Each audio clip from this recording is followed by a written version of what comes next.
You are listening to the Unusually Well-Informed podcast.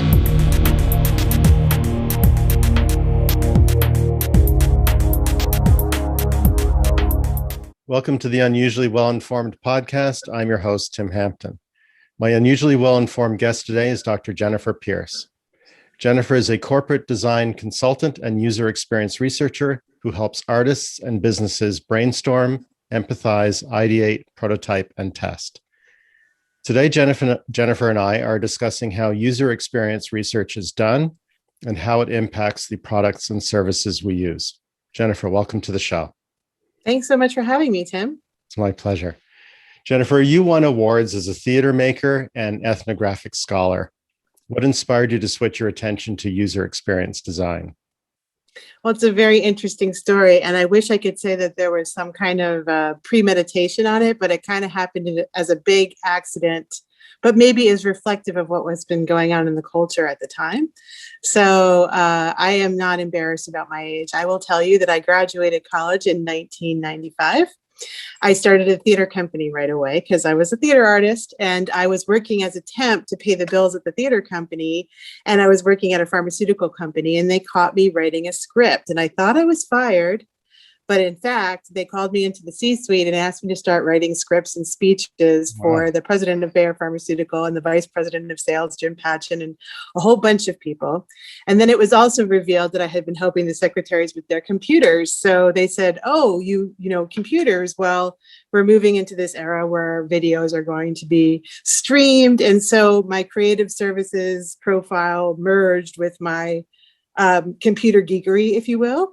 So I was constantly working in digital products from the moment they got started and doing anything that they would say a quote unquote creative needed to do. But I also had this sort of technical skill. I wouldn't say I wasn't coding. The last time I coded, it was in BASIC. So I wasn't coding or anything, but I did have a facility with software. And I also had a facility for talking with engineers. So I would start writing when they started building intranets. I was writing not just for Bayer, but for Citibank and some other people that I was freelancing for. I would be writing user manuals and helping them build intranets, and it became what is now known as UX writing. In the meantime, I got into graduate school at NYU for performance studies, which is a form of ethnography. And interestingly enough, ethnography and anthropology became very useful in user experience and in technological transformation. So my two careers as an artist and scholar, and then as a technical and creative services consultant, sort of grew together mostly by necessity because real estate markets are the mother of invention. And I lived in New York City and I needed to make some money. So I was constantly doing the two things side by side, but those things, you know, we try to partition or silo parts of ourselves off, and that tends not to happen. And so when I was working for a Alzheimer's drug, for example, at Bayer Pharmaceutical, I started putting neuroscience and cognitive science into my scholarship, and then also as user experience and digital transformation became much more prominent as we left the 90s and entered the aughts. I started thinking about the performance of products as a sort of field of performance studies as well. So those things all started to come together in very interesting ways. And it hasn't been until the past 5 years that weird interdisciplinary approach that I brought to the table, the interdisciplinary aspect of performance studies, my creative skills as a theater artist, and my knowledge and expertise in technical products in Fortune 500 companies started to come together in a really interesting way, where I ended up working for the government as a government consultant, and then now for Mindtree as a consultant in innovation and technology and research with an emphasis on research. So that's kind of the very convoluted way all of those things braided together, even though they might seem to an outsider to be separate. Well, that's terrific. And it's a testament to the idea that you should really explore all your interests because you don't know how they're going to weave together in the future. No, they don't. And the organizing factor was always me, right? These are the things that I'm interested in. But I also was an ethnographer. And that means I'm paying attention to the culture and studying the culture. So that place where what's happening in the culture, both the business culture and just the culture writ large in the world, and myself, the dividing line is not so clear, right? So, it sort of evolved, and I ended up in a place that was useful to a lot of people at this point in my career.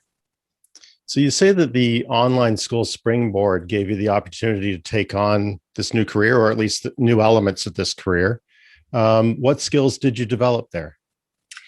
I would say that Springboard helped me network and develop what I have never been super skilled at is the UI design aspect. I was always in what they used to call human factors, but now is user experience. So the research side of things, the writing side of things, the documentation side of things, and the translation of technical specs between groups that don't normally understand each other.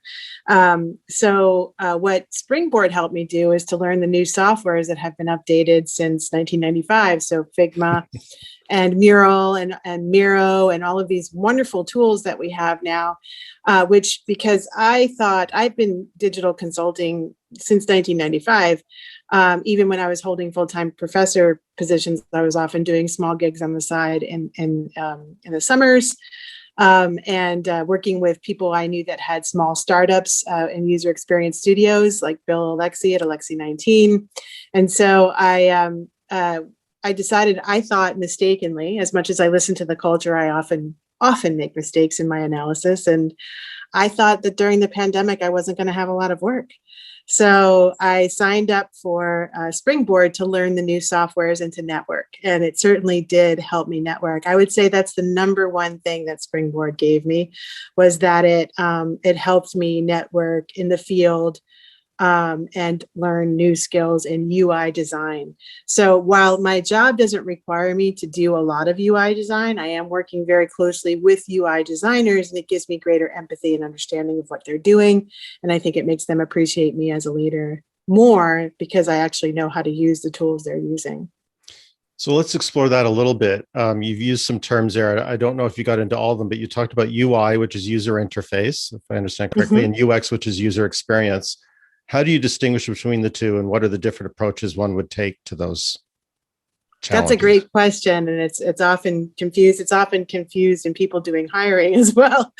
But user interface design is a place where people who would formerly think of themselves as graphic designers might be most comfortable. User interface design is designing the actual screens that we're going to be using, if it's mobile or if it's web, the actual web pages, knowing where to place the elements, knowing how to make the branding work with all of those elements, knowing how to make something look sleek and simple. These are all parts of UI design. User experience, however, includes UI in its considerations, but user experience can actually encompass not just the products themselves, but the actual experience from the moment the customer engages with the brand all the way through to the completion and hopefully a relationship with that brand. It also has come to, in recent years, they call it now CX, customer service, customer experience, and then also HX, as you talked about last week with your last guest, I noticed, right. Human experience. And one of the things that I learned about in government is the growing interest and the push to use human experience to design policy. Which I think is a huge unexplored area. So many people know the potential that human experience design has to really transform policy, but government, like universities, can sometimes move slowly, and thank God, because abrupt changes can sometimes be destabilizing. So, it's a process. And I ran into some really great people in government consulting that are working on bringing human experience, not just to the products and the digital transformation, like that's happening in industry, but to actual processes and public policy, which is something I'm really interested in. Yeah. Okay. Well, let's expand on that. So in my mind, I imagine that most policies are written by experts in their cubicle, and you're sort of tapping into a lot of what user experience is about, which is getting out and talking to people that will be affected by what you're designing. Is that part of the push there? Is that one of the reasons that we're doing more human-centered policy? Yes, because human-centered design is actually not centering the technology, it's centering the humans that need to use it. And rightfully so, because sometimes when a group of very knowledgeable engineers and business people get together to create or advance something that incorporates a new technology, the technology can become the focus, but they forget that the users that they're creating it for are not as interested or immersed in that technology as they are, and can be alienated by how they build it, which is basically from the very beginning how I came into the picture. Was I knew enough about computers to speak intelligently to engineers. I knew enough about science, having a degree in philosophy of science, to be able to talk to biologists and pharmaceutical chemists, and be able to make all of these different specs come together in an experience that salespeople could use, that doctors could understand, and that even lower level administrative staff could explain to others and understand.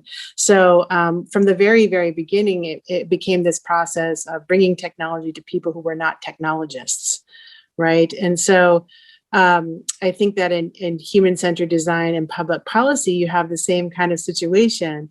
People who work in policy and politics become so immersed in that field, they can forget that the people who are going to use or benefit from that policy don't understand the political science and the bureaucratic operations at work within that policy.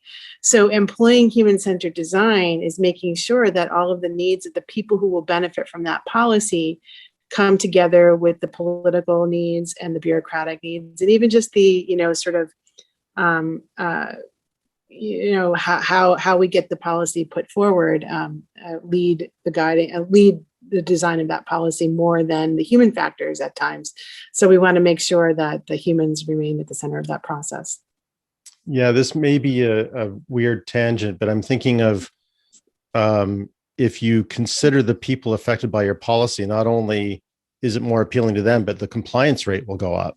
And an example is thinking of call before you dig. If you make that an impossible process to figure out who to talk to and how to ask for what you want, you're not going to get compliance, and then you're going to get somebody sticking a shovel through something. Yeah, that's absolutely right. That's a great analogy. And I think that I'm a big advocate in business and in universities for the fact that research in human experience and user experience design is a goodwill tour.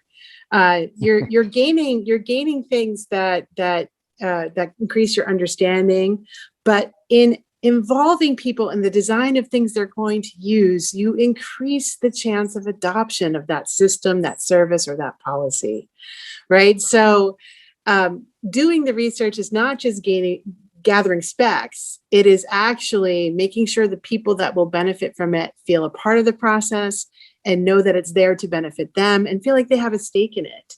I recently posted something in one of my channels, I think it was on LinkedIn, but about the fact that people who incorporate, like business leaders who incorporate frontline workers in their decision-making process have something like a 300 to 400% increase of success, which makes so much sense, right? If you're going to create something that's going to benefit, say,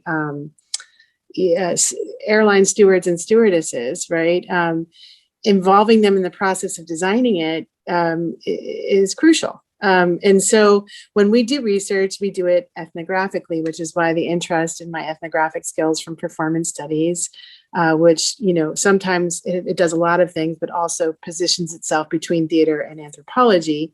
And I studied with Richard Schechner at NYU, who very much was the father of that particular branch of the movement, that those skills became really effective in user experience design and human-centered design writ large, because we're trained how to observe, interact, and measure different human groups, right? So, and cultural effects.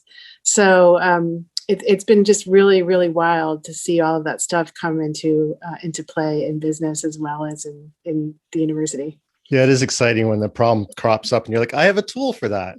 Yeah, I can do that. So you recently began to work at Mindtree. What services does Mindtree offer? Mindtree is a very large consulting group based in Bangalore, India. They have a really beautiful genesis story. Their original logo and branding came from children who are differently abled in an institution in India that they also have continued to help. And some of those children that worked on that project still work for the company today. But they do everything from call centers to, and now they've just built a consulting group. They mostly have been known for technology and engineering in the past, but they recently built this consulting group that deals in the Fortune 500, Microsoft, Procter and Gamble, the big players. But we're there to advance technological strategy and digital transformation. So we're there to enable. We do, in my department, the product services and innovation department, we do what we call a jump start for any kind of technological innovation a company might be hoping to enact. And that jump start involves understanding, ideating, and then accelerating. Which you might recognize that if you know anything about design thinking. It's sort of a version of the design thinking template applied to, we work directly in the C-suite to conceptualize and strategize their digital transformation before it's brought down to the level of code. So we work with all of the groups affected, all of the stakeholders. We also cultivate and recruit users who are not directly related to the company to get a broader understanding. And then we use that information to ideate with the teams that are involved in the C-suite building these products and these services. And then we create a prototype that we then kick down to the development team who continue to develop that product or process. But frequently, it's not just a single product. Frequently, it's an ecosystem of products that are either an ecosystem in the company itself, but more and more, because of some legal reasons in consulting and also because of just the nature of things now, more and more we're having to develop brand ecosystems with other vendors. So sometimes we're working with multiple products that are internal and then external to other vendors. So we're designing ecosystems. So is that the definition of a digital transformation in your view? Is it when it gets into the ecosystem? When it becomes an ecosystem, yeah, I would think so. They say sometimes that all companies are digital companies now, or all companies are technology companies now. And I think that's really true. I think digital transformation occurs when you're thinking about technological advance in almost how you do everything and how that all connects the human factors, right? And that's where people like me come in. We're there to make sure that if you try to advance a technical revolution too hard and forget those human factors, it won't be adopted, right? And it will do more harm than good. So we're creating balance. And now we have this whole open source system. So frequently we're looking at like the open source API system. How can we make these products extensible with the whole community of open source designers and engineers that want to contribute to digital transformation in the open source ecosystem? So it becomes it's a complex system. It becomes very, very interesting. And to make these things extensible, you have to think in big networked ways. The internet formed as a network, as a web, because that's how human beings operate, and that's how we think, and that's how we exist. We are not an environment and an organism, we're environment organisms, which is something they say in phenomenology. So this is really interesting to me because there's a tension between making things as simple as possible and also addressing the complexity that exists, especially in an ecosystem. Any system is going to have multiple touch points. How do you, first of all, how do you settle on who the user is? We keep talking about user experience.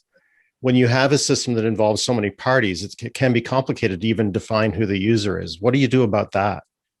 Well, I read this really interesting question because just this morning I read this really interesting. It was interesting because of the way the article was framed, but it was a clickbait article about human-centered design and public policy. And one of the things that the writer of the article had said was, well, it's very hard to do human-centered design and policy because who are the users of the policy? Are you going to deal with the politicians? Are you going to deal with the administrators? Are you going to deal with the people who benefit from the policy, or do you deal with the people? But I said to myself, welcome to human-centered design. There isn't a system out there that doesn't have that complexity that we have to consider, right? So we are looking at all levels. And of course, we have to scope based on budget and based on time and all of those things that that limit all of us. But you are always thinking in multiple parts. We create what we call personas. So there'll be multiple personas, and just how many of those personas we can include has to do with the scope of the project. But all of us understand that there are multiple personas at play in any system, policy, or product. So it's you have to sort of systematize something that is constantly fluid and moving, and it's difficult, and you have to be able to match the business needs with those user needs, because the business needs are sometimes at conflict with the user needs. But the business understands that if they preclude those user needs, they're going to fail. So you have to make the business needs match the user needs, and you have to very, very carefully slice how you're going to approach the problem. And frequently with agile transformation, the way we do that is in small slices with minimal viable products that are then developed iteratively over time. So we do small slices, and that may include only designing for one persona at first. And then adding the others as we go. But it's an iterative process that we build over time by tinkering. I love it. That wraps up so many themes. Well, I love that. I was challenged at one point because I was talking about design thinking and the primacy of the user. And I was challenged with that question, who is the user? And I love the way you framed it, that there are multiple personas and one of them is the user. And I think that design thinking is a reaction to the fact that we so frequently forget the user. Yes. But that doesn't mean you can only, so many solutions is I always say that if you're bowling too much to the right, the solution is to bowl more to the left. But it doesn't mean you just keep bowling to the left all the time. The goal is still to go down the center, right? Yes. But these advice, sometimes we get advice that it deals with one problem, and it can, if we're not careful and don't think, we can create another problem. Absolutely. And that actually happens. You create your multiple viable product and minimum viable product, or minimal viable experience where I'm at, because sometimes I'm designing experiences and the product doesn't exist yet. Right.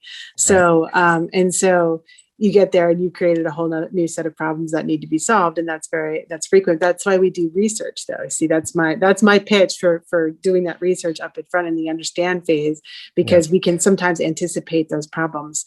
But I want to just go back to something that you said, that the different personas, and the user isn't just one persona. There can be multiple, because all of them are users in the system. So to think very simplistically and kind of, I don't know, almost like in a facile way about it. But, you have the system, you have the administrator who's entering information into that system that's serving the customer, not the user, but the customer.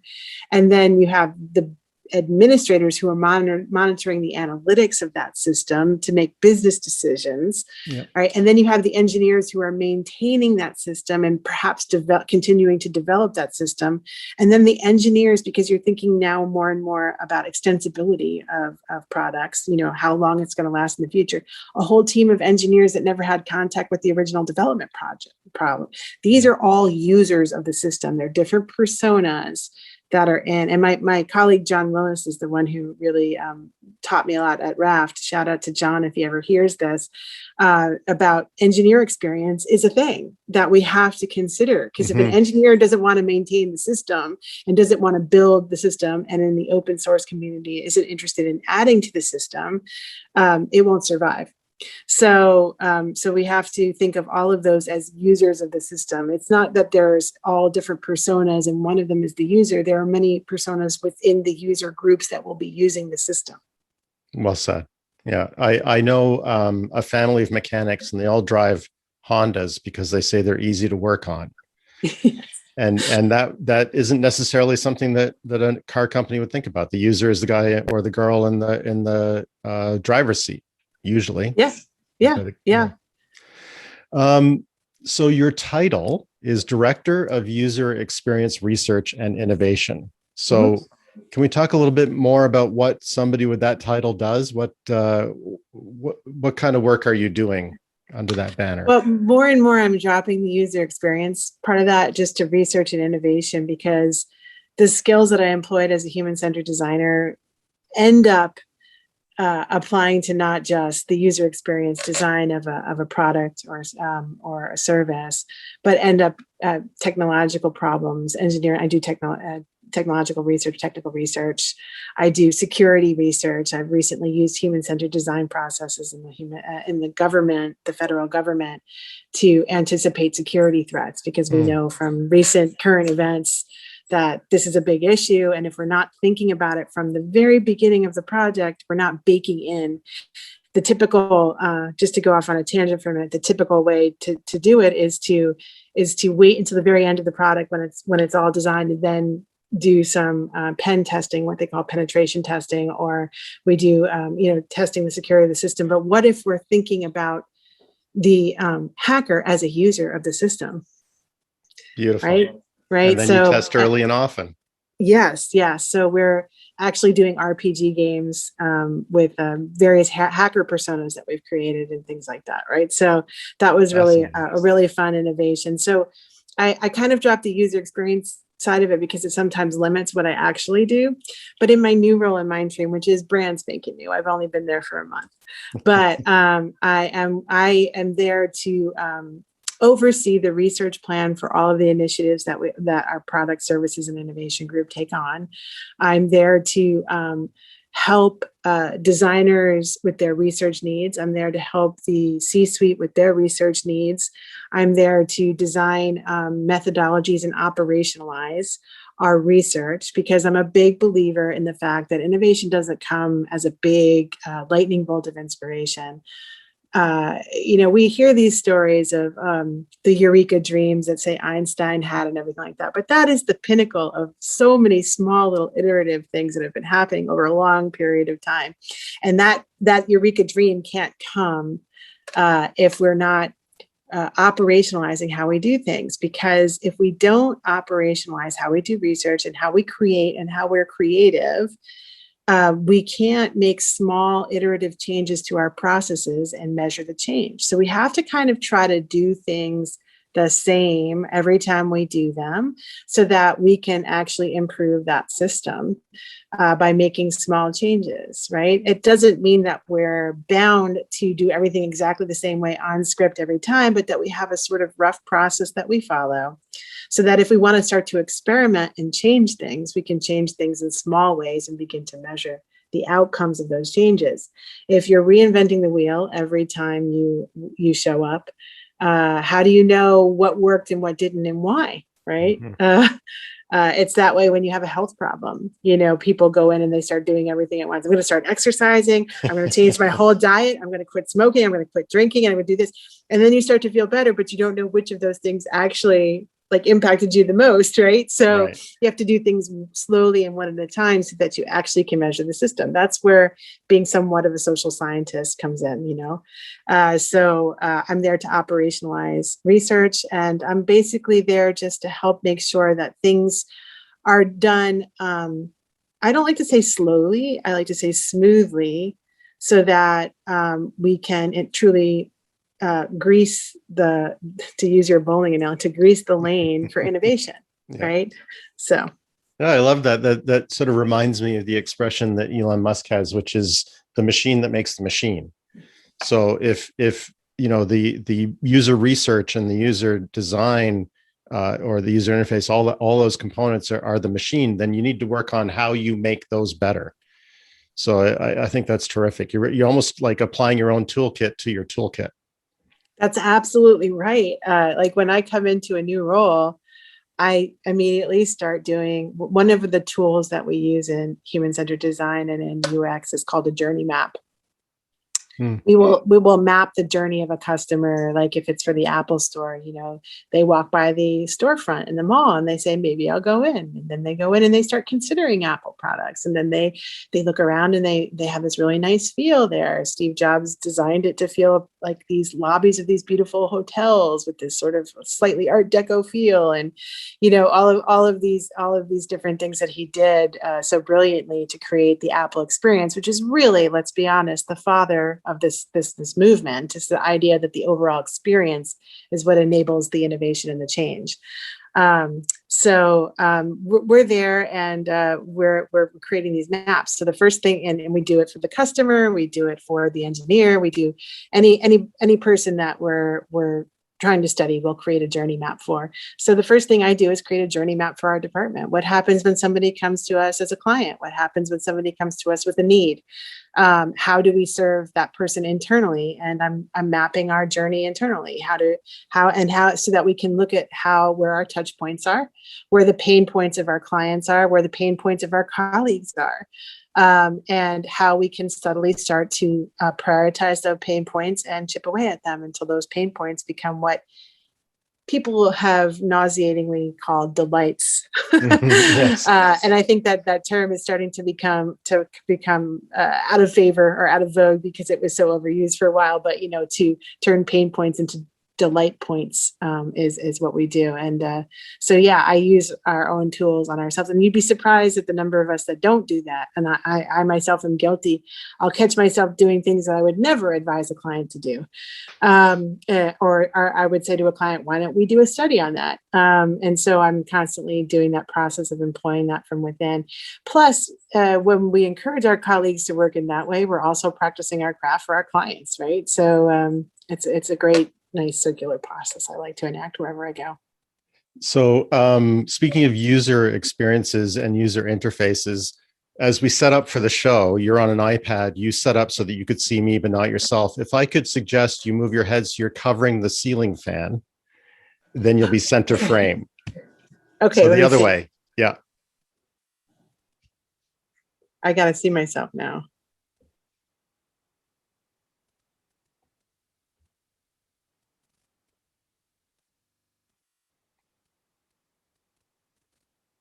Yes. Okay. Like this? That's better. Yeah, that's better. So that you're a little bit center. You were just drifting off a little bit there. Okay. So let's talk a little bit about the nitty gritty. And I think this is a common interface, not just to the company you work in, but there's the experience researcher and then the product manager. Mm-hmm. How can they work well together? The product manager and the experience designer? Yes. Experience researcher. Yeah. You just asked the, what's the word? You remember that game Minesweeper? $64,000 question or whatever. Yeah, that game Minesweeper. You just clicked on the wrong little square there, right? Oh, okay. When the product when it's like the little girl with the curl, right? When the relationship with the product manager and the experience designer is good, it's very, very good. But when it's bad, it is horrid. Yeah. Yes, and that's because, as I'm sure you know, and that's why you asked the question, a lot of the responsibilities of the product manager and sometimes the product owner overlap with that of the user experience designer. And two things happened when the UX revolution started to take place. It was contemporaneous with the Agile revolution, which was very engineering focused. So sometimes we're shoehorning UX processes into an Agile process, and they don't get along very well sometimes. And one of the things that I did at Raft, which was really talk about delight, a delightful experience, was learning how to infuse HCD and UX throughout the Agile process. Typically, we would do UX like we're doing it at Mindtree, and there's a lot to be said for this process, which is we work in a focused way on the experience strategy, independent of the engineering process, and then we hand it off in waterfall style, for those of you who know waterfall versus Agile. And then it becomes agilized in the hands of the engineering team and the product manager there. In other circumstances, though, that I've worked in at Raft and at other places, Wells Fargo, other places, the product manager and the user experience designer are working together. And see, I think this is the ideal, and it's hard to manage in a lot of cases. And I won't say the ideal. It depends on the project. But I would definitely say that the product manager and the user, I had a great shout out to Katie Nizzi, who was my product manager at Raft. Katie Nizzi also has moved on to another role. But she was an amazing UX friendly product manager, and our collaboration was epic. It was very, very good. And we were able to do a lot. And I also had a very good collaboration with our technical lead, Carl Smith. Shout out to him as well. who's also moved on to another role. And we had an excellent collaboration between where Carl was actually participating in all of our iterations in our design thinking workshops. And Aaron Beavers, shout out to Aaron, he would show up. He was one of our engineers as well. And he would show up and iterate with us for interfaces, sketch out like low fidelity, what we call wireframes and sketches. And we were all working together. Good designers are complex system designers. So they have something to offer engineers who are solving complex technical problems. And likewise, engineers coding is an incredibly creative task. This separation between creatives and technologists is really maddening, because most people who are technologists are creative, and most of us who are creative understand complex systems, because creating anything is a complex system. So it was that's an example of a really great collaboration. When it doesn't work, it becomes a territoriality issue and a pissing contest between the product manager and the UX designer. Or in my case, I was the experienced strategist, I would say, in a lot of cases, because even though I was doing some UI design, I was also making sure that the UI and the research are working together, and that the research is not being done in a room somewhere and never impacting the product, making sure that the research is done in a way that it can actually impact the product. So as that kind of strategist, it can get, and who's doing the competitive analysis, for example? I mean, we have to do a competitive analysis to do a good design. But there's also the business values of the competitive design. And there's KPIs that are UX KPIs, and there are KPIs that are business KPIs. So they all work together. They're all interrelated. We all have to figure out how to talk about these things together. But for some people, it can just become like, I do the KPIs. I define the MVP. Right. And that never works for anybody. I mean, that's just, so it's another human system with complicated interactions that have to be dealt with empathetically. Yeah, so there's a couple of threads to what you said there as well. And it reminds me of this idea that you can bowl too much one way or the other.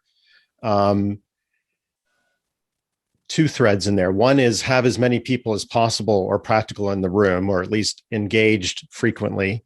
And then also iterating frequently. And either one, obviously, there's a sweet spot, right? How do you know when you're going too far with too many iterations or too many people in the room? Mm-hmm. That's a great question. Well, people are always shocked to hear this. But, design researchers like myself also research design, right? We don't just research our products, we research the history. I can tell you a little bit about the history of UX, and I can tell you about the history of design.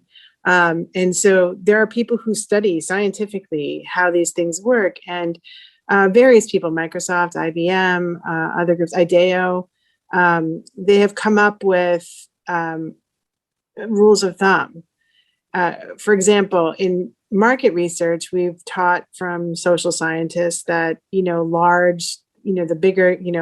the bigger the number, like in statistics, the bigger the number, the more accurate the outcome, right? So large samples, we're going to survey 1,000 people. And there is a place for that in UX, and I can tell you later where that place is. But at the very beginning, when we're understanding and empathizing, we have found that groups of 4 or 5 are adequate, because we have something called the phenomenological saturation point. And that's just a fancy way of saying there's a point at which we just don't learn anything new, right? There's a point at which the people we're interviewing or the people we're workshopping with are all saying exactly the same things. And when you see those insights diminishing, you've reached that point. And you know what? It tends to happen about 4 or 5. In really complex situations, you might have to take another slice, but I'm always arguing for doing those small groups. Same thing with stakeholder interviews. I run design sprints, as you know, we've done one together. Yes. I run design sprints, and ours was a very short but sweet one, but I do ones that are week long, 6 weeks long, sometimes 10 weeks long. And in that process, people often don't want to alienate anybody, so they include everybody. But I'm always arguing to actually slice things in half. I'll do this workshop 2 or 3 times to have smaller groups of people, because, for example, it's even more true since we've been doing things remotely than it is when we're doing them in rooms. But when you get more than about 5 or 6 people, people start to coast. They start to lean out. They start to do other things on their computer. It's just human nature, because they know that they won't be missed and that they can, so they check out. And most human beings, myself included, need to feel like they're super important in order to continue. We just know that people who don't feel valued or important don't stay engaged. And that's a larger question for how we engage employees as well in organizational psychology. But in this particular instance, that means that they stop interacting with the mural board. Or if we're in a room, it means they stop interacting with the sticky notes, because they can hide and lean out and coast. So when people really feel like their ideas are being heard and recognized, they're in a room.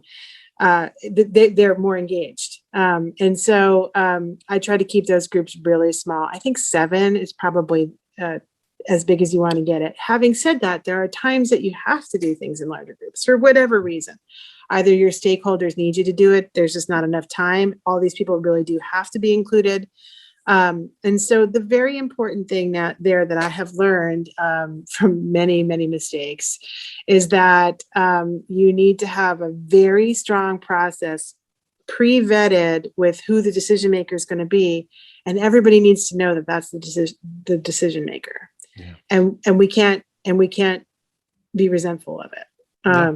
Because the idea is this: you may disagree with what that decision maker. We have an irresolvable conflict between stakeholders, say, and we've all pre-agreed that this is our decision maker. In order for us to do anything, we can't let the perfect be the enemy of the good, right? So we have to say, we've all agreed that when it comes to this moment where the time is up and we need to move on to the next step, that Tim is going to be the decider, so that he's going to decide, and we're not going to carry that resentment into the next phase. And that there'll be time we'll know more retro. next time. Yeah, and there'll be time for retro at the end to talk about that point and to measure whether that decision actually was the wrong one. But that we have to agree that there's somebody there to make that decision, and that sometimes, if that's not predetermined, always there are people in the room that think they're that person by default. So it creates hostility. And another situation, like with product managers and UX experience designers, that where this person thinks that they should decide and this other person thinks that they should decide, and then you carry that hostility throughout the rest of the design sprint. So it's crucial that we have that sort of powwow at the beginning, and we understand that this is the process, and Tim is the decider, or Jen is the decider, and then we're going to move on. And that also, if that person, because frequently in the real world, people have to step in and out of these things.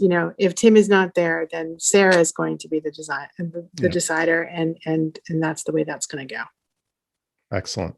So you mentioned a couple of tools that you might use, I think, in the phase of UX research: Post-it notes, Mural, which is an online platform for sharing thoughts and moving things around and annotating. What are some of the tools you use, and can you get into how they work and how they contribute to your work?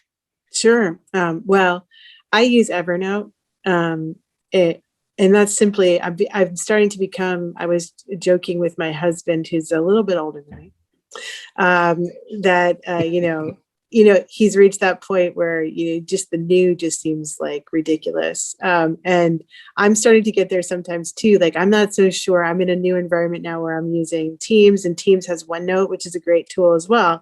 But I've been using Evernote for so long, throughout my life as a researcher. I use Evernote to organize my notes. It's just second nature to me. I use Evernote. I use Mural. We use Figma for wireframes and iterations. We can use Figma for a lot of things, actually. And then we can also bring Figma into Mural to test things, like we did in our design sprint, Tim. And then we use, we're starting to think about using other tools for organizing, like qualitative research. We haven't actually adopted them yet, but we're considering tools.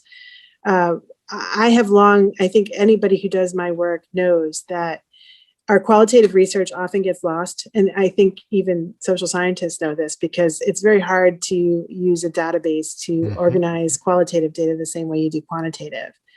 And there's ways to do it. It's just that there's not as much money in right now in organizing qualitative data as there is quantitative data. So I have long said that if we began building a data lake of qualitative data, which some people are doing, I don't want to make it sound like that I just invented this out of nowhere, because I think any good idea, most people come to it sort of at the same time, right?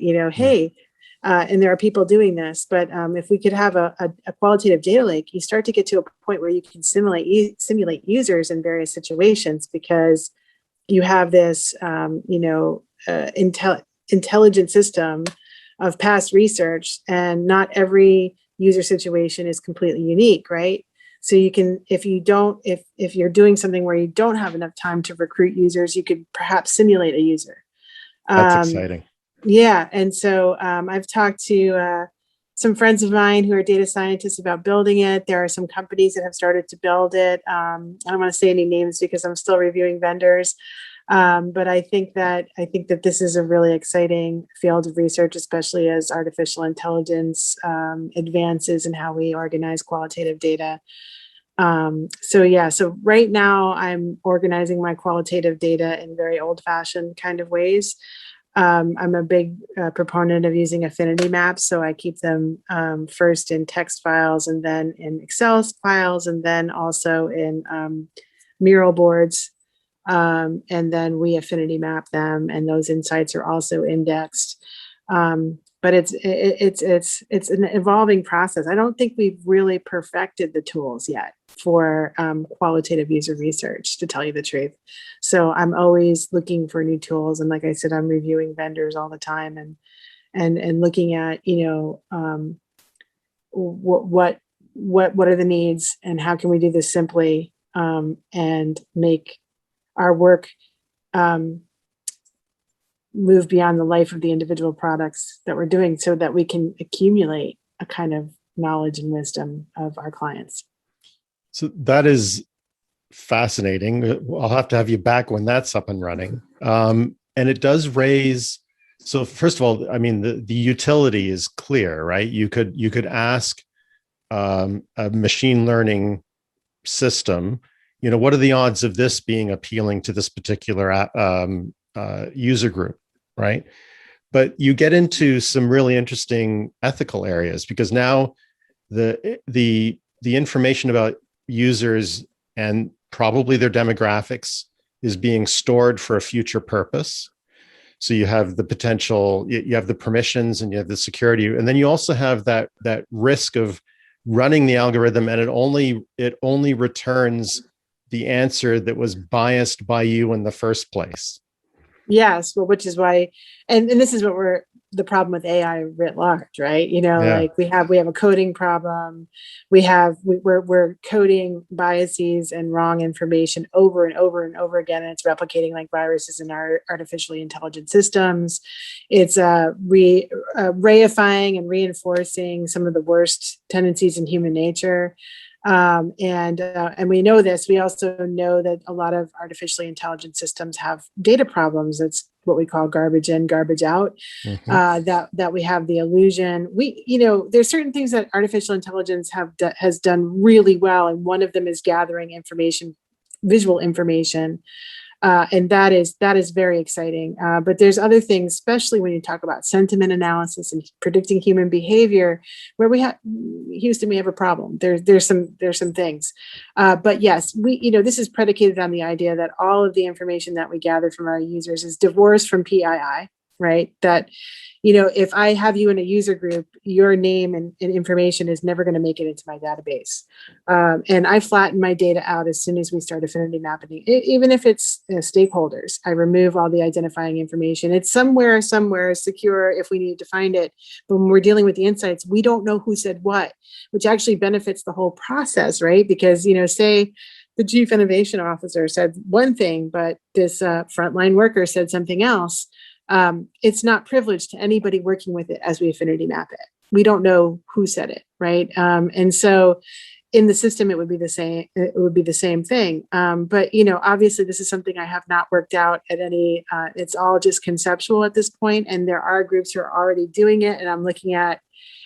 Honestly, I'm looking at: is it worth it to pursue an initiative to actually design this, custom, or is it something that other people are already doing really well? Which I have a suspicion some people are. I've looked at a couple of vendors who are doing something. I haven't tested it enough yet, but something very close to what I'm talking about. But yeah, you'd have to have the PII being personally identifying information, right? So also, you'd have to have permission. But again, sometimes I in no way, as a person who studied ethics quite a bit, I in no way diminish concerns about this in the future with artificial intelligence, about who owns the data and privacy and issues. But one thing people don't understand, your phone is listening to you, and there are definitely problems with that, right? But it really isn't like they're listening specifically to you, Tim, or to me, right? And there's somebody on the other end understanding that when I'm talking about the new curtains in my bedroom, I'm talking to my husband and the nature of our relationship and it's just those little signifiers like curtains, colors, possible customer desire. And, and I get an email the next day about a curtain sale at Bed Bath & Beyond, and so it's not as invasive as it feels at first, because it is very much divorced from the kinds of things, the kinds of meaning that, and that's not to diminish the very real privacy concern that's going on there at all. I'm just saying it's not like they're listening to you with understanding about your personal, they're looking for keywords that trigger a possible customer desire that they can tap into. So this would be similar. This would be taking 100 people's perspective on what they're looking for in a search engine and how to search. And so maybe I work on 5 different products in completely different fields, but general insights about search engines would be aggregated and deliver insight. And it would never be substitute for actually doing the groundwork with your users. It would give you a place to start so you can scope more effectively. Like, we already know these things. Let's test these things rather than reinventing the wheel, which I see a lot in UX, to tell you the truth. There's a lot of people who go out and start studying users without looking at what I call the secondary research. A lot of people call the secondary research that's already been done. And it's all published and out there. User experience designers are very big about promoting their case studies and putting things out there. We're not as good as like Gartner Group or those other large research organizations that put together large white papers that they sell. Like, a lot of us are just putting this information out there because we're promoting ourselves, right? So you can find lots of user insights that have already been done, and then also those big people like Boston Consulting Group, Gartner Group, McKinsey, that have done a lot of work, and that you're not going to take those insights as gospel, but they give you a starting place and a place to scope and an intuition about how to move forward without replicating efforts that have already been done, so it can be efficient. And I imagine that this qualitative database would be the same thing. It's just a tool to help you scope and to sort of develop intuitions before you start. Right. So earlier on, you certainly mentioned ethnography, and I think you may have even mentioned anthropology. What are the differences between the two, and how do these approaches contribute to UX research? I mean, that's a really big question, but ethnography, I would say, is a sort of practice within anthropology, and that we are studying groups. We learn things about confirmation bias. We learn things about how our observation is actually altering the people that we're observing. There's lots of ethical concerns about ethnic concerns within ethnology that we are trained to be compassionate about, and to study human groups for insights, while also realizing even the practice of doing that is beset with ethical issues and also confirmation bias issues and what have you. So in performance studies, which, as I said, was in one branch of it, it's a very complicated field. Like I said, when there's a good idea, that happens. Many people come to it at once at the same time. And so, there was lots of people coming to the performance studies paradigm at the same time. And so different branches, and then the prime movers of the movement developed spin-off groups. But this particular branch, what we call East Coast Performance Studies, which is where I studied it at NYU, was situated as being between theater and anthropology. And the joke was always, and maybe this is even true, it's an urban myth maybe, but that, Richard would sort of winkingly say about it, was that there were these, there was this anthropologist and this theater person, and they were attracted to each other and they wanted to have a conference.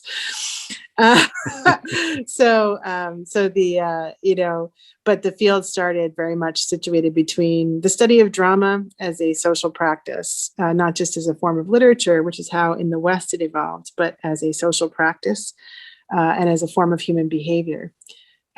So that's where I sort of evolved. And then I was trained how to practice ethnography within that, both something called autoethnography, including your own biography in everything that you do.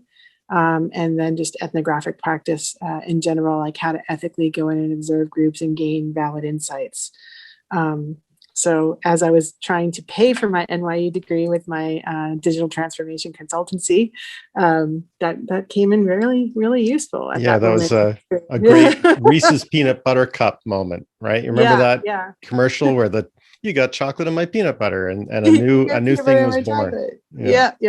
So I was there for that, fortunately, and it benefited me. You don't think of the fact that you have to work so hard as a person coming from like a non-professional class, right?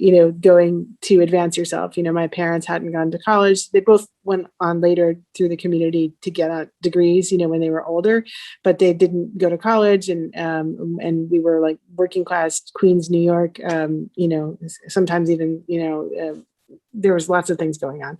So it was really hard for me to get educated, and my parents fully supported everything I did. But there wasn't a lot of money, right? So I had to pay New York rent, right? So that was there. And fortunately I had a geek godfather who was a single man who lived in a trailer that was filled with IBM computers. And when I was 8, he brought me a VIC-20 and a Compute magazine subscription. And I mean, it is all sort of, and I was also doing plays in my backyard at the same. It all came together in very, very weird ways. that has led to a career I wouldn't trade for the world. That's great. One of the other balance points, between left and right and extremes, is the challenge of designing user experience and reducing cognitive demand. So how do you take an experience that could be quite complex, and how do you simplify it for the user? What are the approaches you take for that? Well, I use like an X and Y axis, and I know this sounds totally geeky, but bear with me. So I think this is just one aspect. It's not only this. And I also am a big proponent of accessibility and thinking about people with different like neuro differences, right? So people all across the neuro spectrum, how they interact with things is different. But as in other forms of accessibility and inclusion, we find that when we design for one specific group, we actually improve the experience for everybody. Mm-hmm. To use visual as one, when you make something easy to read for a visually impaired person, you make it easier to read for everybody, right? Yep. So, it's always a good practice. But I think of two things. I think of people with memory differences in memory. I don't want to say impairments necessarily, because there's some people who have, just differences. But differences in memory, and then people who have differences. So on that axis, you have people who can't remember things from one screen to another. So you don't want to have too many screens, right? But then there's people who have difficulty in processing information, written information, or information that they're hearing, because hopefully we're making it accessible to those who cannot read and are visually impaired. So you have to chart the number of interactions against the clarity of the experience in terms of comprehension. So in some cases, you might actually introduce more interactions, more screens, to improve the clarity of the experience. But in some places, you might actually make the experience a little more dense to remove the number of interactions. Mhm. It's a tight wire. And that's just one tool that I use to create a low cognitive load in what we design. And I mentioned earlier that early on in my career, I brought neuroscience into my practice because I had been deployed multiple times on Alzheimer's drugs. It was just one of these coincidences. And because I had facility with the terminologies, I was sent out to talk to neurologists and biochemists and then Salesforce people. So I had to learn all the terminologies to be able to translate between the groups. And so at that time, I was also studying at NYU. So it just seeped into all of my ethnography and study of drama and theater. So that when I arrived at University of Pittsburgh in 2001, I was incorporating that work. And that work, again, has impacted the work I do as an experienced strategist, because I'm able to think in terms of short-term memory, long-term memory, working memory, semantic memory, and things like that to understand how somebody might experience an app or any kind of experience, a service, from various neurological vantage points. So I love the idea that you raised in the beginning there about if you make it easier for one person, you've probably made it easier for everyone. Or if somebody's struggling with it and you address that struggle. And there are examples in the physical world, right? There's the button to get into the door, the motorized door. Yeah, that it was originally conceived of, and the curb cut were originally conceived, I think, for people in a wheelchair. But who hasn't used that convenience at some point in their life with the roller bag or, the arm full of coffee or whatever? So it makes it easier for everyone. I really like that approach. And the balance between having a million screens or a million things on one screen, you see that in cars, right? As we move more things onto the screen there, people complain, well, it took me forever to find the seat adjustments. Well, did you notice your seat is a 30-way adjustment, right? You couldn't, if it would dominate the dash if we had a button for everything in your car.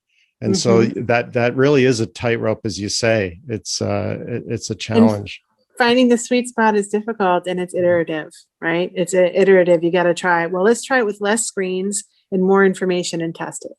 Yeah. And then what comes back from that testing? And when you think about it along those two axes, and again, this is I have this webinar I'm building right now. I'll let you know when it's done and what channel it's going to come out, but it's called Pantsers and Planners. And bear with me how it relates to this conversation. But, there's people I sometimes taught creative writing throughout my career as well, because I had plays that were produced and published. And so I would be employed to teach creative writing at various junctures. And so I would talk about pantsers and planners. There's some of us who write things and we plan out everything. We have the whole plot arc. We have the characters. We know, when the reversal is going to happen and everything else like that. And then there's those of us who just show up at the page and write and let it evolve organically. And so, not to give away too much of what's going to happen in this webinar, but those two groups of people are very passionate in how they identify themselves. So when I come to a creative team and I start talking about X and Y axes, some people's eyes just sort of cross, like, oh my gosh, it's just intuitive.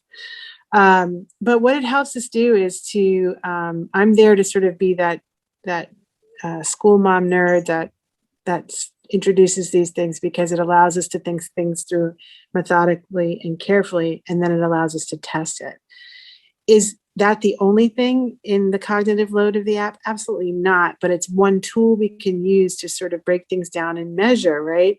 Well, there's more things to this cognitive load idea than just the number of interactions and the clarity of the experience. But we can at least break down and change things along those two axes and test them and iterate on them. And in the process of doing that, we're actually changing other things. And that's how that relates to plotters and pantsers. All plotters are also pantsers, and all all planners are also pantsers, and all pantsers are also planners. It just, we do both things. And so that, I take very creative and intuitive people, and I ask them to think through things methodically, and it creates tension. But it's a healthy tension. And I've never had somebody who's gone through the process and afterwards and said, that was not useful at all. There might be resistance in the beginning because they don't think of themselves as planners. They don't think of themselves as analytic people. And we know that there's never been a greater disservice than this idea of the brain halves, which is a complete myth, or learning styles, that theory that just won't die, because so many teachers were taught it and found it useful. And it probably was useful for diversifying their curriculum, right? But it was not useful because it's actually true. We all do have all those learning styles. We all, there's no left side, right side of the brain, where, there are people who tend to be certain ways, but the brain is neuroplastic. It works in multiple ways, and not just, I do all this on one side and I do all that on the other. We can remove a whole half a brain and a person can be very functional. Yeah, you can keep doing your job because it's only left brain. Yeah. So I'm introducing what people have come to identify as, one side of the brain, and it's not their side.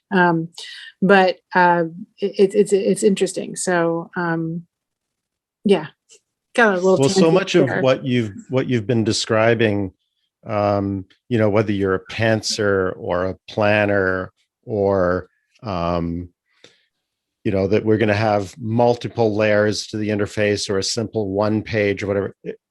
It's about you developing a sense organ for when things are going well, right? To find that sweet spot. And if you don't know that you need that sense organ, that you might be blind to what's going on there, that's where experience comes in. That's why it's so important to have somebody like many companies who don't go through this type of process very often may not develop those sense organs.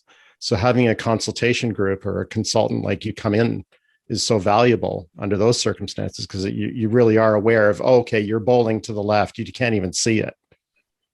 Yeah. And multiple times, I do both mixed method testing. I'm not, I do quantitative testing and I do qualitative testing. And it's interesting. They think of me as doing research, and they understand an empathize phase, but they don't understand what research I'm doing once it gets down to the level of code. And like I said, when people get to know me, I end up doing all kinds of things you never would have thought that a creative person would be doing. But I also come in to test. So after you launch, we have to test, and we have to learn, and we have to refine. This idea that we create a product, launch it, and we're done, it just doesn't exist anymore. And sometimes, it's ridiculous, though, the number of software downloads is like, we're just creating another version just because we have to, or we have planned obsolescence and we have to keep, but for the most part, it's a net positive on business processes to think this way, that, it's not over once we launch. That's just the first step. And now we're going to test, and we're going to find out what's working and what's not. And then we're going to go back and we're going to prioritize amongst those things. And we're going to try to fix 1, 2, and 3 of these top 5 things. And then we're going to come back and we're going to test. And guess what? We found out in fixing 1, 2, and 3, we also we didn't fix 4, but we fixed 5, 6, 7, and 8, right? Or the other thing, we fixed 1, 2, and 3, and then we messed up 5, 6, 7, and 8. So, yeah, it can happen. So this is actually another theme I wanted to get into with you. Design thinking, my interpretation is it's really keen on saying, stop trying to make a product so quickly. You should prototype more and test against the prototype, because it's cheaper to do that than building an actual thing. But then on the other side, you got lean startup saying you could spend your life prototyping, just put something in the marketplace, because you can prototype forever and you're never going to get the lessons that trying to have a product live or die in the marketplace will give you.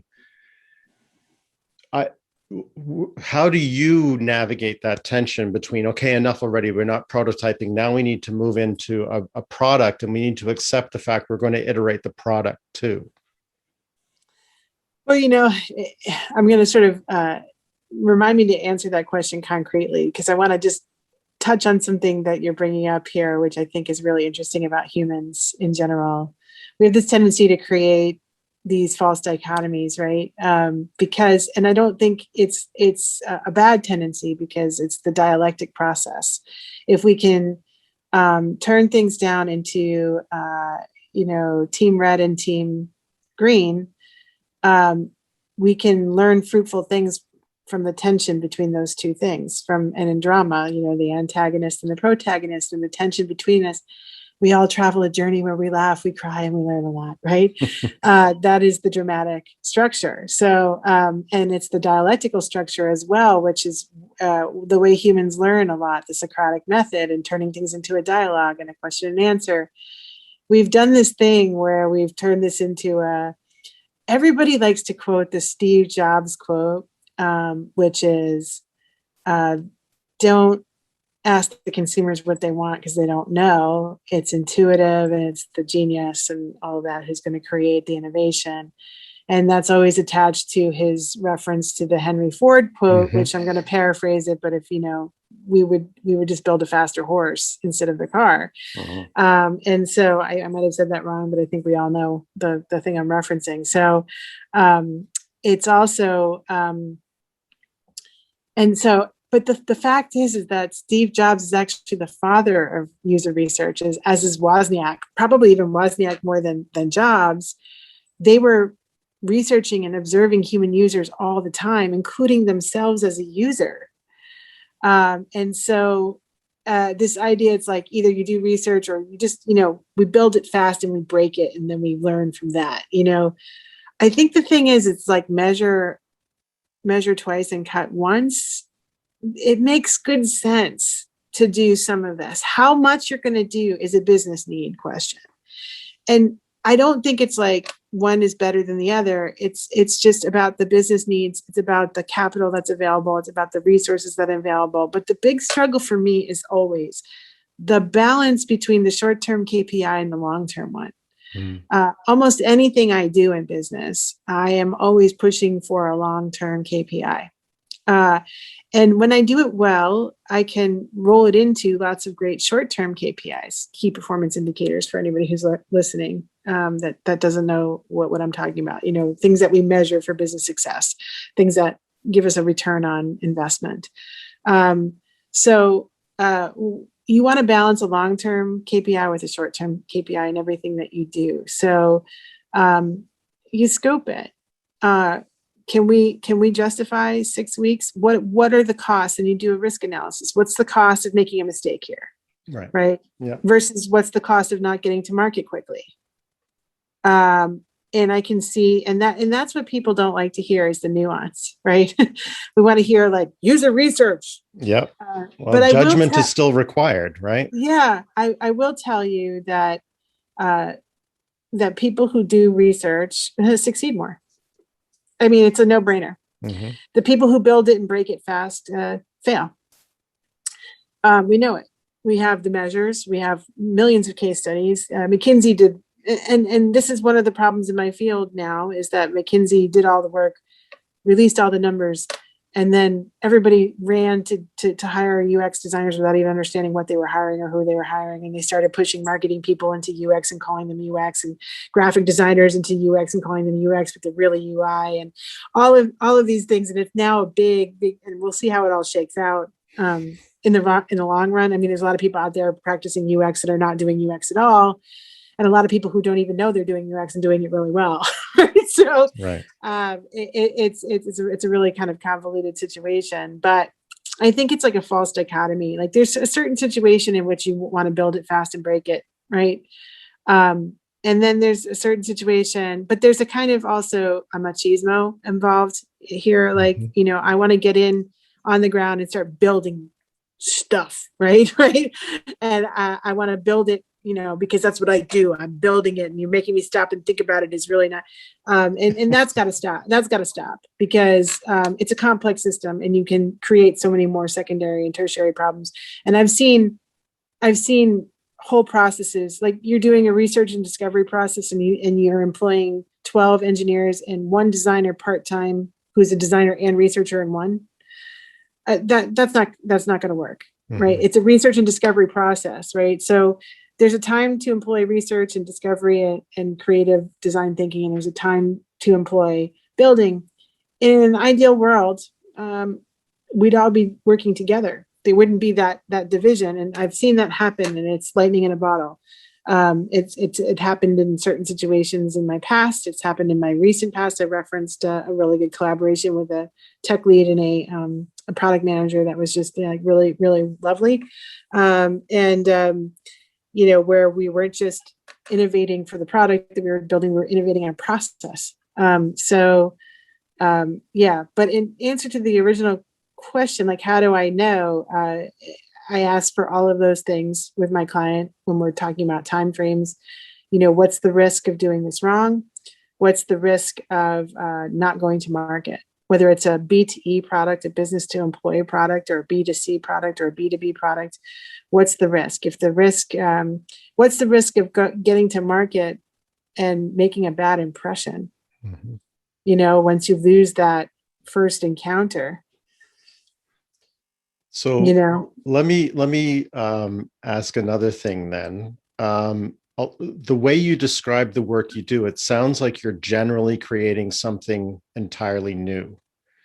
You're not, for example, your screen.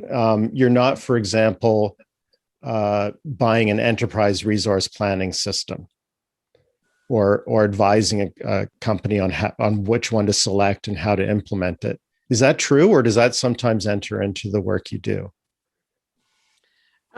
It's different from client to client. Sometimes I am, like I said, developing a whole ecosystem that involves a strategy with multiple products that I will never actually be down in the nitty-gritty of. And sometimes I'm developing a single product, part of a larger strategy I had nothing to do with. It depends. And sometimes I'm redesigning, and I have a system for a redesign. Like, we start with a strong heuristic analysis, like the project we worked on together, and then sometimes I'm creating something de novo that didn't exist already that we know has to be there. Most people, though, however, have this idea, I've got to get to market. Most people are starting with something that they did sloppy, cheaply, and wrong. You've heard fast, cheap, and out of control, right? Right. Most people are starting with something that they just threw together and threw out there because they were afraid of not being out there. But that can create a lot of secondary problems that create extra time and money to correct.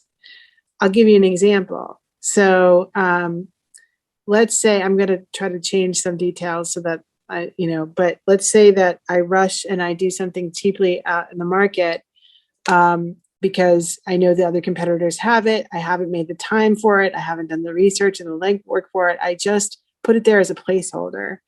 Well, the bad experience that's generating for your employees and for the people that are using it, the consumers, is accumulating in the ecosystem.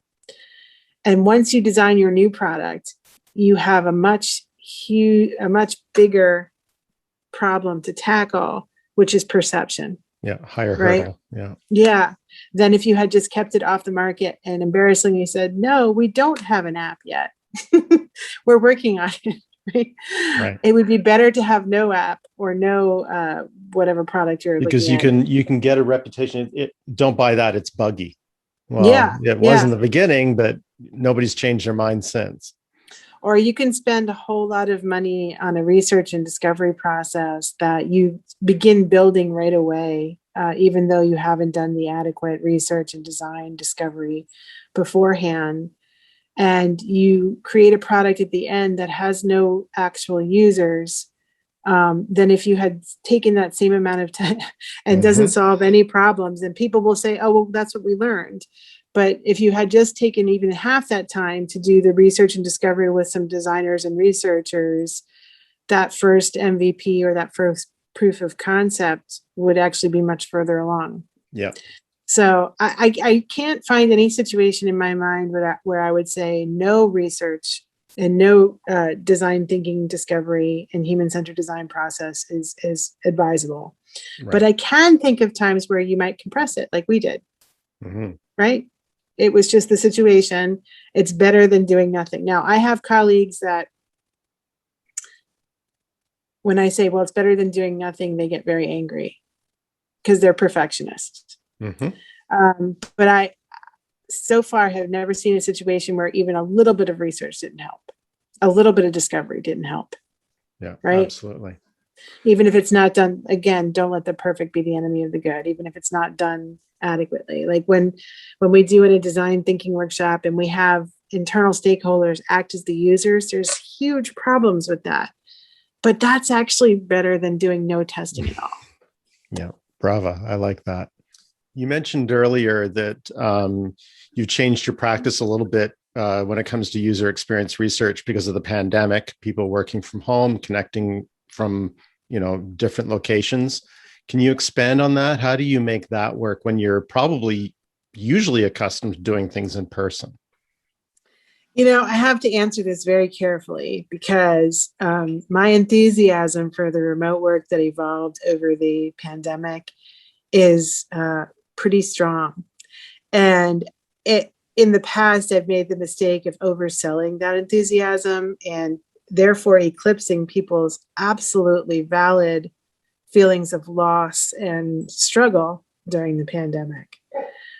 So I want to frame what I'm about to say with this is not to say that in-person work is not, there wasn't a loss, and that if you were struggling, that you just didn't get it.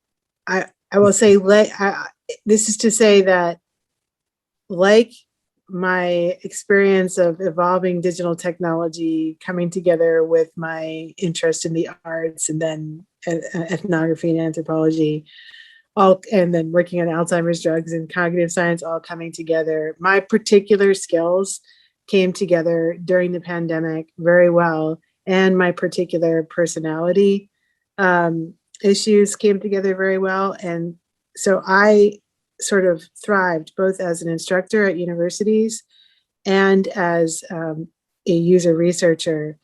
And I will enumerate the ways in which I think things have improved for user research using remote tools, with the caveat that I am not ignoring the ways in which it has suffered and that we will benefit when we come back. But I also, full disclosure, am a big proponent of things have changed. Remote work is here to stay. Hybrid work environments are superior. And we could talk about that at another time. But if you have struggled during this time as a user researcher or professor or any kind of person, I'm here for you. And I have lots of colleagues that did well, and there's very good reasons for it to have been a struggle and a period of suffering. But for me, it was revelatory. And I'll give you the first example. So as an ethnographer, one of the things I've sold is I can embed myself with your employees and your consumers and observe them like a professional anthropologist. And it has been like a selling point for me as a consultant, right?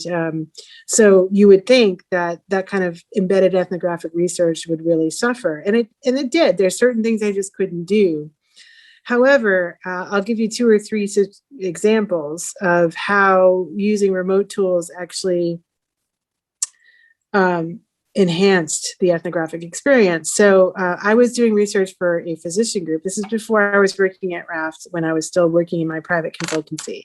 And I was working for a physician group and before Mindtree, obviously. And they were doing, exploring the possibility, and here was a group doing their due diligence. They were not necessarily going to build the app that we were designing, but we were going to design a prototype for an app as a what if kind of scenario. What if we ventured into nutraceuticals, right? What if we there's all kinds of business concerns there. There's all kinds of ethical concerns with developing a nutraceutical that they were also exploring. But in the meantime, they hired me to do the research on nutraceuticals as a market space, nutraceuticals as a way to digitally transform their practice by forming a consultancy online. You've seen a lot of them recently too, exploding during the pandemic. This was prior to that. I started the project before the pandemic and continued it during the pandemic. And so rather than inviting users in for user workshops into a room, I was interviewing users, potential users, one-on-one on camera. And one of the things we were talking about was, how do you take your supplements. They were pre-screened to be people who already use supplements for their families. How do you take them? And this woman was in her home, and she actually took her iPad into her pantry, showed me how she aligned her all the pills her family took on a shelf. Then she took me into her bathroom and showed me another set of supplements that she took at another time during the day. And then, actually showed me her refrigerator to show me the foods that she ate. This was far more intimate than any kind of study I ever would have. There's never a situation in which I'm going to live in a consumer's home and do that. And then to put it on the business side, there was, and this is a shout out to my team at RAF. They actually did these interviews before I even got there, but they were interviewing people for a data product, and there was a person, it's rather than going down to the office and observing them, the person was modeling what they do on a daily basis on the camera. So we learned about, without getting into specifics, we learned about all sorts of inefficiencies and how they were operating on a daily basis that I'm not sure they would have volunteered had we been there in person just as an observer. So there's a certain way in which these cameras are more intimate than in-person encounters. We risk more because there's a sense of safety behind the camera. And so there's things that are lost, eye contact, body language, but that's also present in a different way on camera. And I have learned a whole new level of observation and to maximize what the camera does versus what in-person ethnography does. That's amazing. And I'm sure you're familiar, or there's a very good chance you've heard the Swiffer story, where what Procter and Gamble, I think it was, they sent maybe a dozen ethnographers out to watch people mop their floors. And because they were there to see it, they realized that the problem's not mopping the floor; it's cleaning all the gear afterwards. And so the how do we clean a mop that's great at picking up dirt? Right. And how do we we have the disposable mop head. And that was like the big insight. But that's a big ask, getting on the phone and saying, are you home? Can I come watch you mop? That's a big ask. It is. Whereas saying, could you just set up a tripod to record what the process is like? That's a very different thing. It's less intrusive. Can you show me how you mop? Yeah. And you can do it. You could do it worldwide. You don't have to do it just in Cincinnati or where you happen to be stationed. Yes. And you're thinking along the lines that I'm thinking is that, and look, it's, we have undergone a collective trauma. And one of the things I keep saying about Zoom research, every day you go online to see another article about how Zoom is overwhelmingly fatiguing. And I keep pointing out that, yes, Zoom has been fatiguing, but two things. One is you cannot separate Zoom from the reason that we're having to use Zoom and the fact that many of us are doing it under duress and don't like doing it. That's fatiguing by itself right there. And then number two, we don't have a lot of data on what in-person meetings do to people. Good point. Yeah. Just because one thing's not perfect doesn't mean it's worse than the other. I think there's certain people, and for me, without getting into my personal issues or anything like that, there's certain things about being in my home that are better for me than being in person that reduce my stress. Yeah, so, and I think that, and like I said, there's, I speak to teachers a lot because I have been a teacher my whole life, professor, and I've even taught high school, middle school, preschool, arts classes because I ran an arts program for a while too. And I have a lot of friends that are teachers. And I spoke to one person who's a preschool teacher and says, just insisted that it's very hard to engage children on camera. And you're working with high school students, middle school students, college students, graduate students is different. And I agree it's different. She says, and I'm really working hard for the back of the room. I said, well, two things I'd like to share with you is that one, when I teach actors, because I taught acting in another life, who are coming from camera to stage, they have to deliver much more energy and become much bigger. So you actually have to do less on camera than you have to do in person. And number two, I would say that everybody at the children's television workshop would disagree with you that you cannot reach the preschool school set through the camera. Yeah. So what it is it's a different set of skills that it is unfair that you're being forced to evolve under duress. Yeah. But there's nothing inherent to the form that is more fatiguing. What is more fatiguing is learning a new set of skills. Yeah. And under duress, not like, hey, I'd like to learn how to engage preschoolers on camera, but I have to do it when I'm worried about my health, the health of my family, the health of my children and my students, and I don't know what's happening in my country. Right? Or to my economic future. Or my economic future. Exactly. Yeah. And, so, and then of course, when you're teaching in the public school system, the whole political thing that was going on behind this is in New York, right? There was a lot of things going on in New York about the school closings and a lot of dissent. So I think that these, like Mark Twain's death, the, announcing of the fatigue of Zooming is a little premature and exaggerated because we just don't have enough information. Are there things? Yeah, I'm right now sitting slightly hunched over because I'm not in my studio office. Right.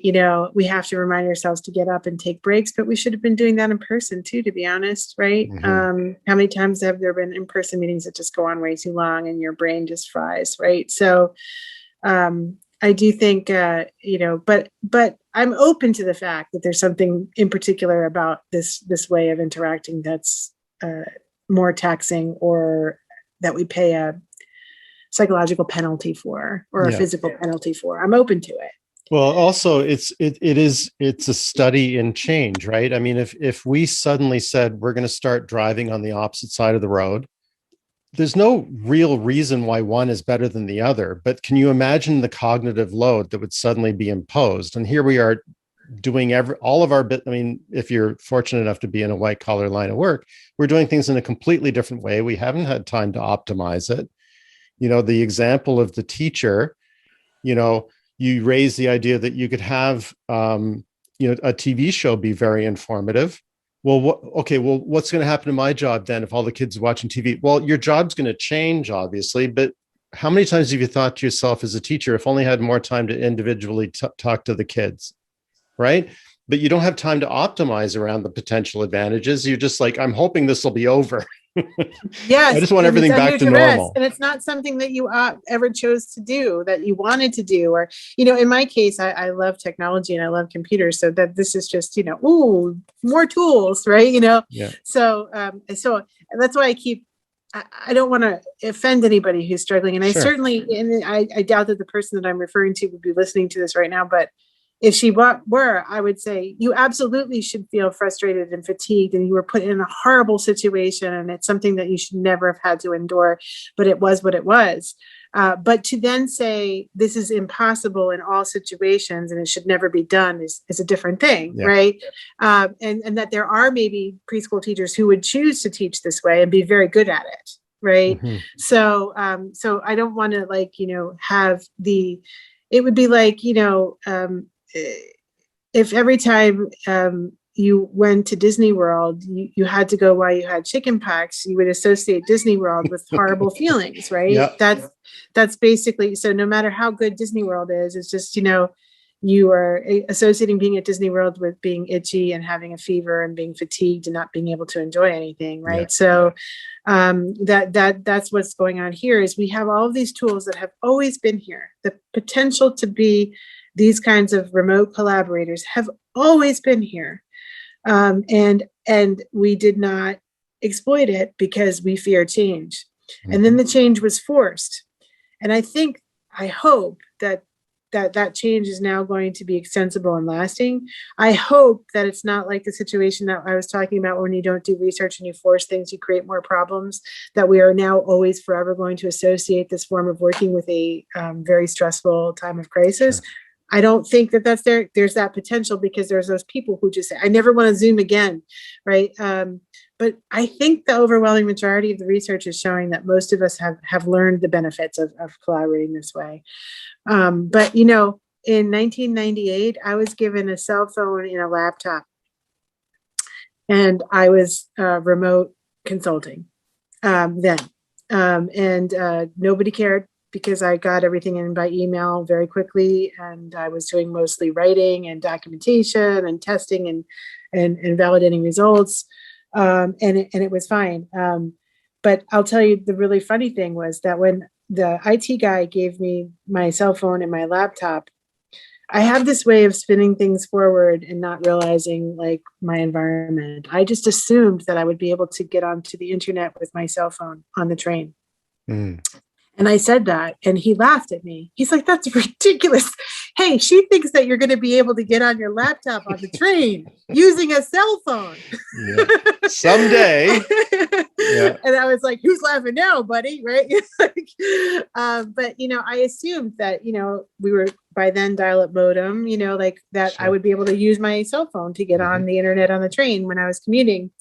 And so then but that was just because I spent a lot of time by myself as a kid imagining things, right? So I never tested it against the world.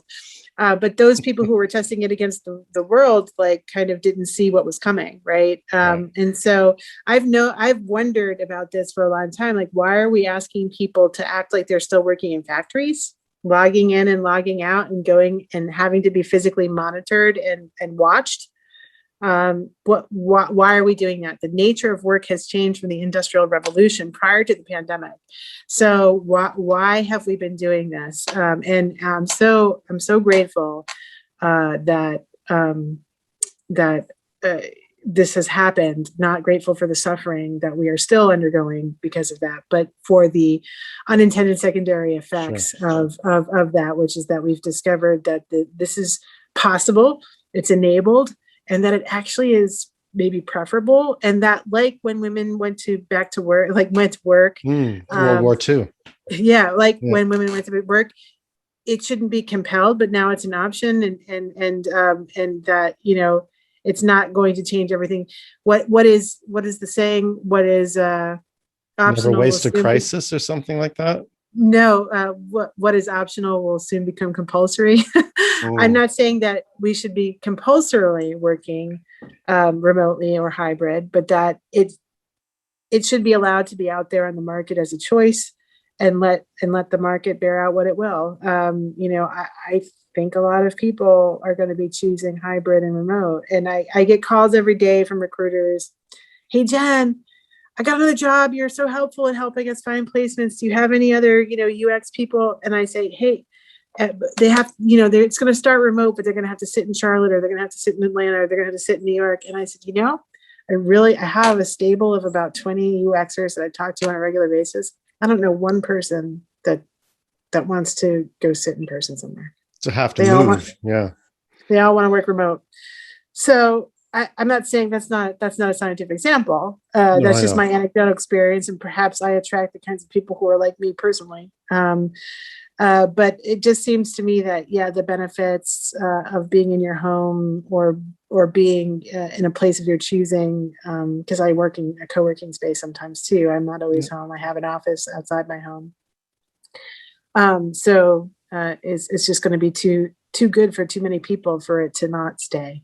Well, you also mentioned women in the workforce. And of course, one of the challenges that any couple has is, I got a job in New York. Great. Well, we're the whole family's living in Los Angeles right now. You can't, my job, but now you can have that job in New York. You just don't need to move. It makes such an enormous difference to, because it's often the one in the couple that has a lower income that's going to stay home, and it creates this self-fulfilling prophecy where you can't get ahead. And so you wind up being, out of a job permanently because of the moves. And here's this great opportunity to avoid that. My career benefited tremendously. I'm employed in a leadership position by a company based in Bangalore, so right. I mean, that is definitely something, and I have benefited and accelerated because of that. And again, this is specific to me. The certain circumstances that I've been in my life have conspired for this to be a positive thing for me. And I imagine, though, that I'm not in a small a small minority of people in that. Yeah. And so, but I wanted to mention one other thing about remote collaboration with sticky notes virtually. Number one, it saves trees. But number two, the anonymity of it is tremendous. Like when you're working with sticky notes in a place, everybody's got their eye in the corner like this to see, hey, what's my boss putting in? Like, can I put a dot on his, and can he see that I'm putting a dot on his? Or I know that's Jack's handwriting, so I'm gonna vote that down because Jack was a total.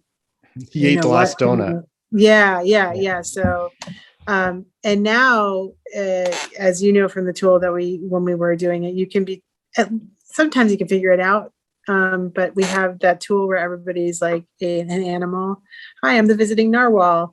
And we don't know who the visiting narwhal is unless people announce it, and they do. But for the most part, it's very hard to figure out who's putting what, and there's no handwriting. Yeah. So unless you predetermine and say, this person is going to be using this font and these sticky colors, and there's reasons you might do that in certain situations, but, that anonymity has been amazing. I would say I'm never going back. In fact, I work, big plug in case it's ever heard, Loom in Fort Mill, awesome co-working space and art gallery performance space combined. So you can see why I'm there.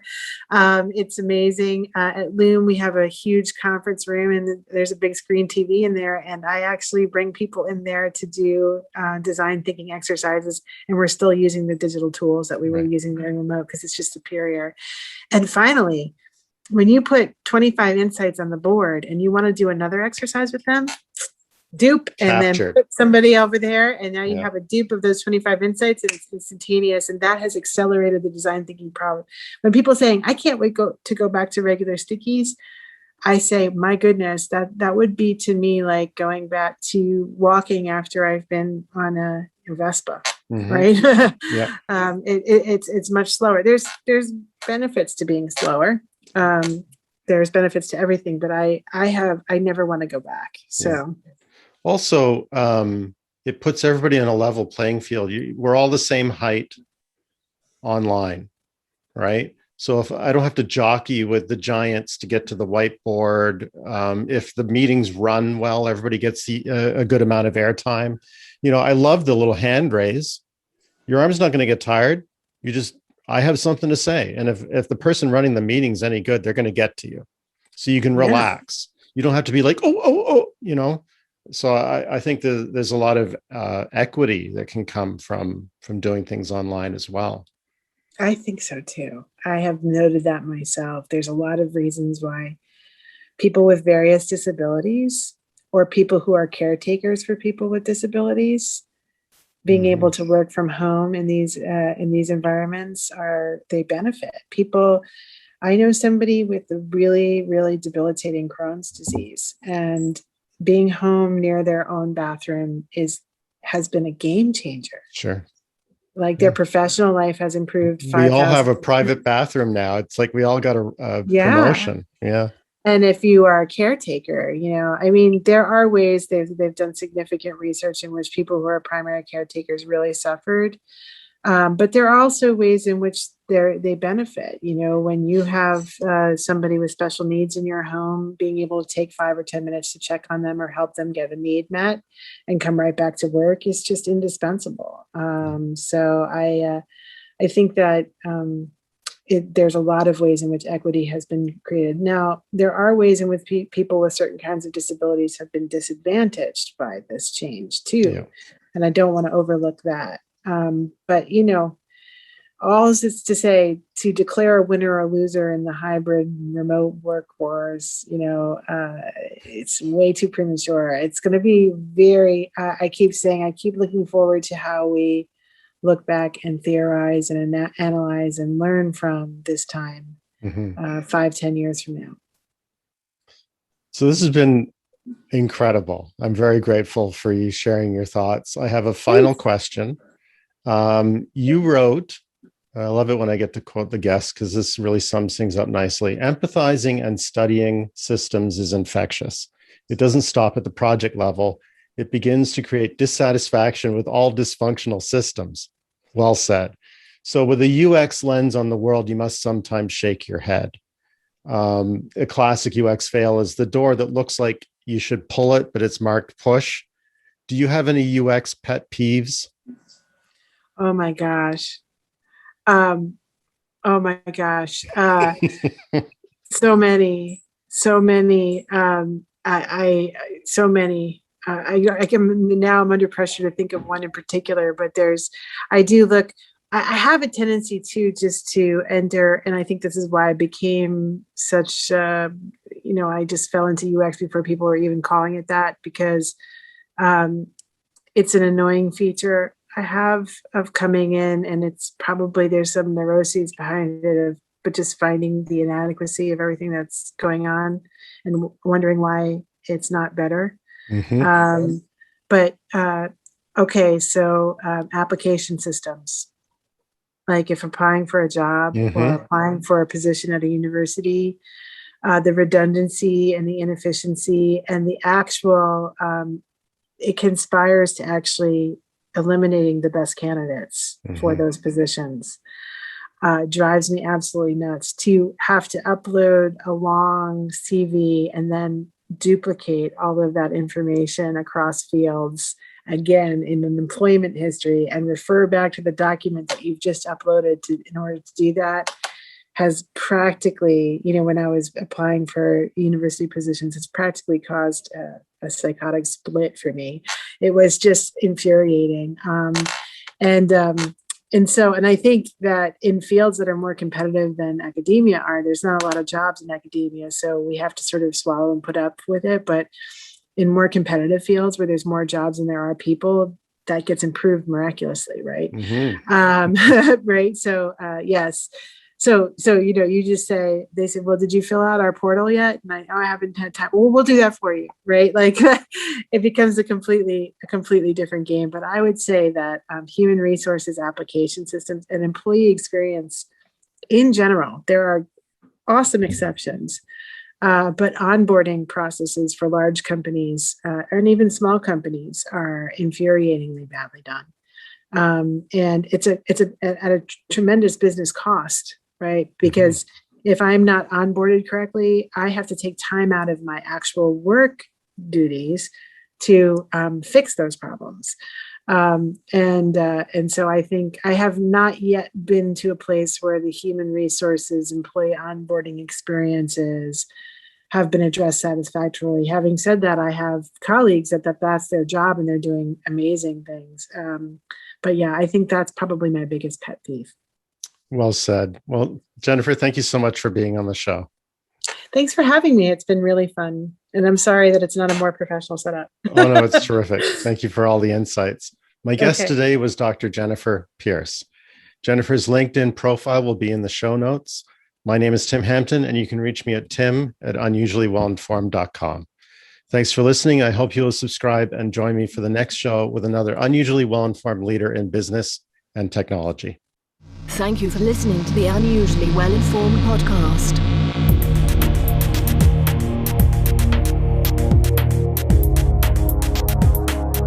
The opinions expressed by the host and guests on the Unusually Well-Informed podcast are their own and do not reflect that of their employer or any other affiliation.